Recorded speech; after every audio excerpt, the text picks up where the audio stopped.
वज़ीर आज़म शहबाज शरीफ और नवाज शरीफ की मुलाकात की अंदरूनी कहानी सामने आ गई। इसराइल का कहना है कि मुलाकात में दबाव के बावजूद मुकर्ररा वक्त पर इलेक्शन कराने पर इत्तेफाक हुआ। मुलाकात में नए आर्मी चीफ की तकर्री पर भी गौर किया गया। पंजाब हुकूमत की तब्दीली के लिए कोशिशें करने पर भी गौर हुआ। पंजाब हुकूमत की तब्दीली की सूरत में वज़ीर आला के लिए हमजा शहबाज और दीगर नामों पर गौर किया गया। नवाज शरीफ और शहबाज शरीफ के दरमियान मुलाकात 3 घंटों से ज़ायद जारी रही। इस अहम मुलाकात में साबिक वज़ीर ख़जाना इसहाक डार भी शरीक हुए। इस मुलाकात की मज़ीद तफसील बता रहे हैं नुमाइंदा जियो न्यूज़ मुर्तज़ा अली शाह। वज़ीर-ए-आज़म शहबाज शरीफ की मुस्लिम लीग के सरबराह नवाज शरीफ के साथ तकरीबन 3.5 घंटे तक थॉन ऑफ हाउस में मीटिंग जारी रही, जिसमें मुख्तलिफ अमूर के हवाले से अहम फैसले किए गए। जो सबसे बड़ा फैसला इस मीटिंग में जो हमें ज़राए बता रहे हैं वो ये है कि इसमें इत्तफाक पाया गया है कि जो अगले इलेक्शंस हैं, जो अगले जनरल इलेक्शंस हैं, वो जो मुकर्ररा कॉन्स्टिट्यूशनल जो टाइम लिमिट है वो इसमें तय ये पाया है कि उससे पहले किसी भी सूरत में नहीं होंगे।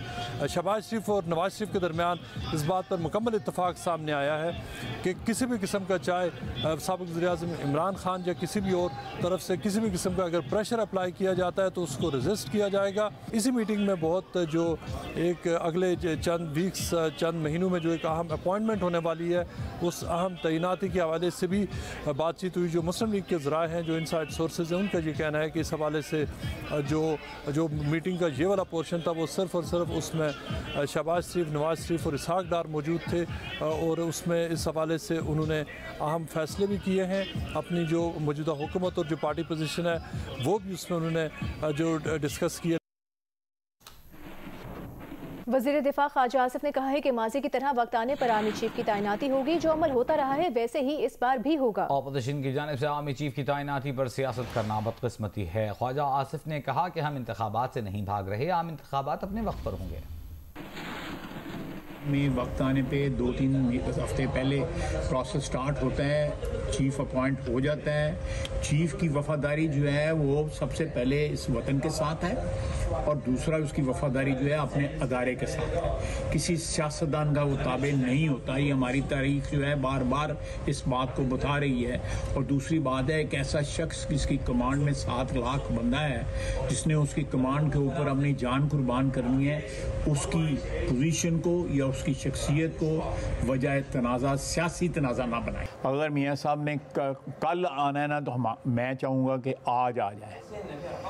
हमें इतनी जल्दी है, लेकिन किसी तरीके से ये वहाँ पे फ़ैसला किया जाएगा कि मियाँ साहब वहाँ पे आएँ, उनको वहाँ पे इंसाफ जो है वो उसकी इंश्योर हो, इंसाफ जो है जो उनके साथ ज़्यादती हुई है उसका अज़ाला हो। गुज़िश्ता रोज़ के PTI कोर कमेटी इजलास की अंदरूनी कहानी सामने आ गई। ज़राए का कहना है कि इमरान खान ने बताया उन्हें मालूम है कुछ लोग इस्टेब्लिशमेंट से मिले हैं। इमरान खान ने अपनी पार्टी के अरकान को तंबीह की कि कोई उन्हें बाईपास करने की कोशिश न करे। इमरान खान ने कोर कमेटी अरकान को पार्टी पॉलिसी के मुताबिक ट्वीट करने का कहा और पार्टी पॉलिसी पर अमल दरामद के लिए शीरी मजारी को निगरान बना दिया। ज़राए का कहना है कि इमरान खान ने कहा कि जल्द एहतजाज की कॉल देने जा रहा हूँ, तमाम तंजीमें फ़ाल चाहिए। इमरान खान ने कोर कमेटी मेंबरान को एहतजाज के लिए फाइनेंस के बंदोबस्त का भी कहा।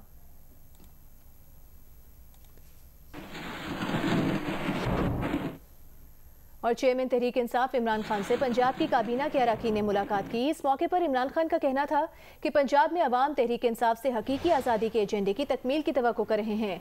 अवाम हमारे साथ हैं, हमें जल्द इंतखाबात की जानिब बढ़ना है। इमरान खान ने कहा तहरीक इंसाफ की नहीं, फौरी इंतखाबात मुल्क की ज़रूरत है। इमरान खान का कहना था कि इनकलाब हमारी दहलीज पर दस्तक दे रहा है, पुरअमन इंतखाबात के जरिए रास्ता फराहम किया जाए। इमरान खान ने कहा कि परवेज़ इलाही अमली सियासतदान हैं, हमें भरपूर साथ देना है।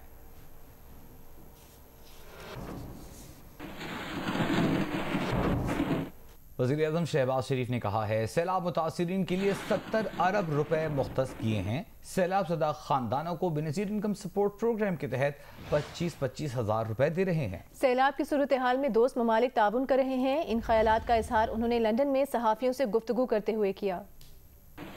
दोस्त ममालिक और हमारे जो बरादर ममालिक हैं उनकी पूरा ताउन जारी है और उनके जहाज़, हवाई जहाज़, बहरी अपना ट्रेन आ रही हैं, बहरी जहाज़ में भी सामान आ रहा है और पाकिस्तान के अवाम भी दिल खोल कर अतियात दे रहे हैं और हुकूमत पाकिस्तान और सूबाई हुकूमतें भरपूर अपनी फ़र्ज़ की अदायगी कर रही है और फेडरल गवर्नमेंट जो है, जो मखलूत हुकूमत, उसने तकरीबन 70 अरब रुपए हर ख़ानदान के लिए 25,000 रुपया जो सैलाब में जो मुतासर हुए उनके लिए हम तकसीम कर रहे हैं।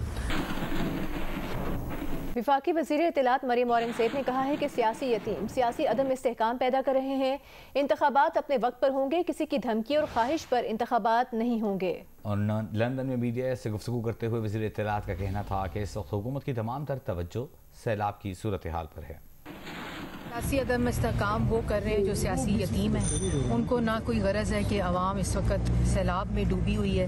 वो अपनी अना में, अपने तकब्बुर में, अपनी झूठी सियासत में, अपनी मुनाफकत में, वो ये है कि इक़्तिदार नहीं है तो पाकिस्तान को आग लगा दो, खुदा न खास्ता।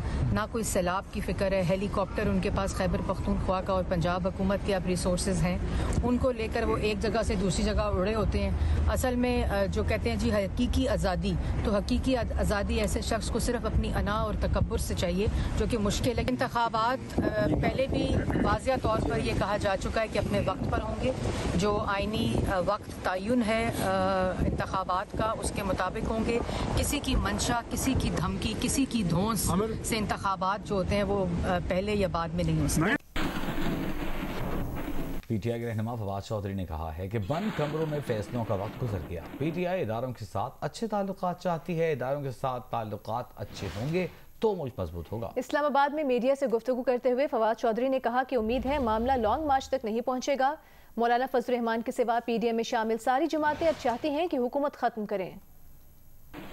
क्या पाकिस्तान के आर्मी चीफ की अपॉइंटमेंट एक कन्विक्टेड क्रिमिनल करेगा, जो बकौल खुरम दस्तगीर ने आज कह दिया है, इससे इदारे की इज्जत में इजाफा होगा? ये बातें, ये सारी बातें हमारी ही सोचने की नहीं है। उन्होंने खुद भी बातें सोचनी है। देखें कि उनसे जो इज्जत और एहतराम किन इक़दामात से बढ़ेगा, किन इक़दामात से कम होगा। ये उनके अपने फैसले हैं। हम कंट्रोवर्सी नहीं डालना चाहते। तो एक और सवाल का जवाब देते हैं, बात लॉन्ग मार्च तक जाएगी या नहीं जाएगी? उम्मीद तो है नहीं जाएगी। मौलाना साहब का दिल नहीं कर रहा, लेकिन बाकी लोग अब कन्विंस हैं। मेरा ख्याल है पीडीएम की सारी जमातें अब कन्विंस हैं कि वो हुकूमत ख़त्म करें। अब सिर्फ झगड़ा ये है, वो कहते हैं इंटरिम गवर्नमेंट जो है वो लंबी हो। हम उसके ऊपर तैयार हैं।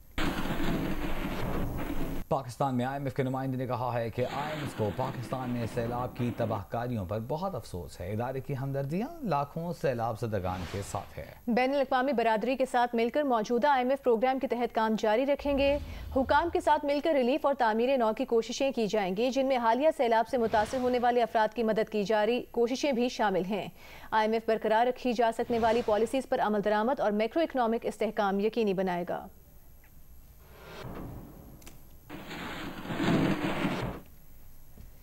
विफाकी वज़ीर एहसन इकबाल ने खैरपुर नाथन शाह में पाकिस्तान नेवी के रिलीफ कैंप का दौरा किया। उन्होंने कैंप में मुकीम अफराद और इंतजामिया से उनकी मुश्किलात मालूम की। इस मौके पर एहसन इकबाल का कहना था कि सैलाब की तबाहकारी से महफूज पाकिस्तानियों का फ़र्ज है कि मुतासरीन की बहाली में हिस्सा डालें। एहसन इकबाल ने कहा कि मुतासर इलाकों में खुसूसन बच्चों और ख़वातीन की खुराक की शदीद किल्लत है। सैलाब से $30 अरब से ज़्यादा का नुकसान हुआ है। पाकिस्तान की मईशत में इतनी सकत है कि वो इस नुकसान से निकल सके। पाकिस्तान को बहाली के लिए मिलने वाली इमदाद से रुपया मुस्तहकम करने में मदद मिलेगी। एहसन इकबाल का कहना था कि मुल्क को इस वक्त सियासत की नहीं, इमदादी कार्रवाइयों में हिस्सा डालने की जरूरत है। कि इलेक्ट्रिक वालों कचरा तो उठा लो। कराची में एक शहरी ने सड़क किनारे पड़ा कचरा बिजली कंपनी की गाड़ी में डाल दिया। बिल्कुल, और के इलेक्ट्रिक की जानिब से KMC का टैक्स जमा करने की खबर सामने आने के बाद शहरी का रद्द अमल सोशल मीडिया पर मकबूल हो गया। भाई कचरा ले जाओ, कचरा तो लेके जाओ, कचरा ले जाओ भाई, कचरा ले जाओ, कचरा भाई KMC का आप टैक्स ले रहे हो, आप KMC का टैक्स ले रहे हो हमसे, आप मुझे दे रहे हो, आप KMC का टैक्स ले रहे हो भाई, ये कचरा लेके जाओ, KMC का आप टैक्स ले रहे हो, आप लेके जाओ कचरा, जाओ KMC का टैक्स ले रहे हो आप हमसे। इंग्लैंड के क्रिकेट टीम के लेग स्पिनर आदिल रशीद का कहना है कि 17 साल बाद पाकिस्तान का दौरा करने वाली टीम का हिस्सा बनने पर खुशी है। ये दौरा इसलिए भी खास है कि उनके वालिदैन का ताल्लुक पाकिस्तान से है। आदिल रशीद का कहना था कि पाकिस्तान और इंग्लैंड की टीम्स काफी मजबूत हैं, सीरीज में अच्छा मुकाबला होगा। No, it's very important, both important. It's a historical tour. First time coming in, 17 years. So, the whole team is really looking forward to it. Yeah, both proud. Obviously from family in Pakistan, better हुआ, and obviously coming back and playing here first time. So it's a historical moment, just not for myself, but also for the whole team and the whole squad, and everybody's really looking forward to it. Both stronger. Both songs are very strong. We got batsmen, bowlers, all rounders, and also, same with Pakistan. They're very strong in the home conditions, and it'll be a very tough series. Pakistan cricket team के नौजवान fast bowler Naseem Shah का कहना है कि उनका focus bowling ही नहीं लेकिन batting पर भी है। उन्होंने कहा कि आखिर में आकर टीम के लिए 15-20 रन कैसे बनाए जाएं, उन्हें इसका ध्यान भी रहता है। जिनके नुमाइंदे फैजान लखानी से खुसूसी इंटरव्यू देखिए। पाकिस्तान क्रिकेट के लिए बहुत एक ज़बरदस्त बात है कि पूरे पाकिस्तान क्रिकेट फैंस के लिए, पूरे दुनिया के क्रिकेट फैंस के लिए, कि क्योंकि जब इस तरह की टीम आती है, बड़ी टीम आती है होम में, उनके साथ जब आप खेलते हो तो एक ज़बरदस्त फीलिंग होती है। और होम अपने क्राउड के सामने खेलना तो आई थिंक एक ज़बरदस्त फीलिंग होती है। देखिए जैसे वो खेले तो उनको भी आइडिया है कि आप भी कैसे खेलना है, क्योंकि वो सारे PSL में ऑलमोस्ट खेल चुके हैं। और यही है, सिंपल है कि वो अपने स्ट्रेंथ पे खेलते हैं, हमारी अपनी स्ट्रेंथ है, और कोशिश करेंगे कि जो हमारी अपनी स्ट्रेंथ है, पाकिस्तान की कंडीशन है, यहाँ पे हम खेले हुए हैं, तो कोशिश करेंगे कि जो हमारी स्ट्रेंथ पे उस पर रहें। मेज़बान पाकिस्तान और इंग्लैंड की क्रिकेट टीम्स के दरमियान T20 सीरीज का आगाज 20 सितंबर से हो रहा है। दोनों टीम्स नेशनल स्टेडियम कराची में भरपूर प्रैक्टिस कर रही हैं।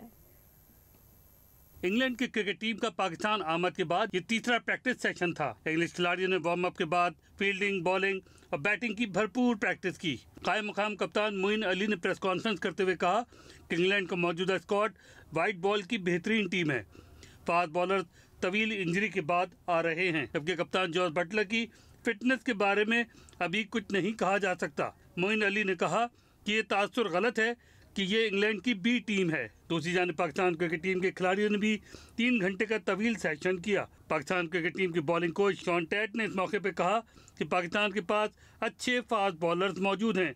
उनका कहना था कि शाहीन आफरीदी के बारे में सिर्फ इतना मालूम है कि उनकी फिटनेस में बेहतरी आई है। नसीम शाह बासलाहियत खिलाड़ी है, उसको देखकर अपने कैरियर का आगाज़ याद आ जाता है।